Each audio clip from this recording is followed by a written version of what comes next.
Souviens-toi, ô Dieu, de la faveur que tu portes à ton peuple. Oh, visite-moi avec ton salut. Que je puisse voir la bonté de tes élus et que je ne puisse me réjouir dans la félicité de ta nation. Que je me glorifie avec ton héritage. Psaume 106, 4 et 5. Que ces mots soient gravés dans nos cœurs. Notre prière est que l'expérience de ces versets puisse être l'expérience de chacun. Et ce qui a été exprimé avec notre limitation humaine puisse vous être rendu clair par le Saint-Esprit. Notez le désir profond du psalmiste dans ces versets, et avec lui faites vôtre la dernière partie du verset 5, que je me glorifie avec ton héritage. Quand nous recevons le Seigneur Jésus-Christ comme notre sauveur personnel, nous devenons participants du grand héritage éternel, comme un enfant dans une famille aisée, lorsqu'il vient de naître.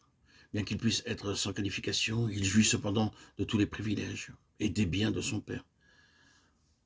Un de mes parents était un homme riche, très riche. Lorsqu'il mourut, il laissa un grand héritage en propriété et en espèces. Il avait beaucoup de terres et des maisons en différents lieux. L'héritage échut à ses deux fils. L'aîné était très intelligent et le plus jeune plutôt stupide. Quand le père mourut, ils se rencontrèrent pour partager la propriété familiale. L'aîné dit au plus jeune, ce sera un grand tracas pour toi de collecter les loyers et les fermages provenant des terres. Tu n'es pas capable et tu n'as pas beaucoup d'instructions. Je te donnerai donc une part en espèces et tu pourras me donner une procuration. Le plus jeune répondit, combien me donneras-tu? Je te donnerai 5000 roupies et tu me donneras un papier disant que tu as reçu ta part. Mais le jeune frère dit, bien que je sois stupide, je sais que la moitié des biens me revient. Aussi, prends la moitié et donne-moi l'autre. Même si moi, je ne sais pas compter, je peux employer un comptable pour m'aider. Donne-moi les livres, s'il te plaît, et nous demanderons à un comptable de calculer quelle est notre part.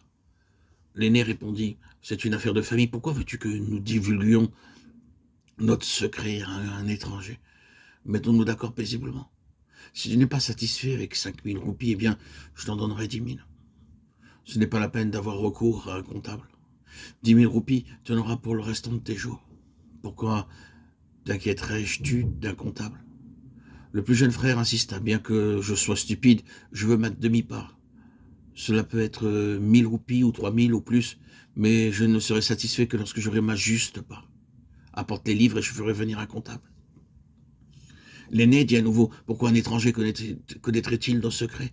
Je te donnerai 15 000 roupies. Non, non, je veux seulement ma part. Même s'il n'est que de 4 ou 5000 roupies. Apporte tes livres, s'il te plaît. Tu vas en rester là? Répétait son frère. Je te donnerai 25 000 roupies, le quart de 100 000 roupies. Ta juste part. Et cela alla ainsi jusqu'à ce qu'il arrive à plus de 100 000 roupies. Pourquoi? Parce qu'il avait l'assurance intérieure que son père lui avait laissé la moitié de ses biens. Bien qu'il soit stupide et simple, un garçon insensé, il voulait cependant sa pleine part. Il n'est pas nécessaire d'avoir toute la connaissance du monde ou de l'instruction pour demander un héritage terrestre. Mais pour nous, croyants, cela prend parfois de nombreuses années pour apprendre la valeur de notre héritage céleste. Apprenons-le maintenant. La parole de Dieu est si claire et évidente lorsque nous recevons notre Seigneur comme notre Sauveur personnel. Il nous a donné le droit et l'autorité de devenir les fils de Dieu. Nous sommes fils de Dieu pour l'éternité, à cause de son amour éternel que nous avons reçu par la foi. Nous avons une part de l'héritage du Seigneur Jésus-Christ. Il n'est pas exigé de connaître l'hébreu ou le grec pour savoir que c'est vrai, mais avoir l'assurance intérieure du Saint-Esprit. La jouissance de l'héritage repose sur votre foi. Or, si nous sommes enfants, nous sommes aussi héritiers, héritiers de Dieu et co-héritiers de Christ. Romains 8, 17, 18. Alors, automatiquement, vous pouvez dire aussi, je suis l'héritier de Dieu et le co-héritier du Seigneur Jésus-Christ. Nous ne pouvons pas comprendre maintenant la pleine signification de cet héritage, mais nous savons que le jour vient où nous connaîtrons tout à son sujet. Un petit garçon sait que son père possède des biens et de la fortune. Mais si vous le questionnez sur le nombre de terres, de propriétés, de richesses que le père a, il répondra « je ne sais pas ».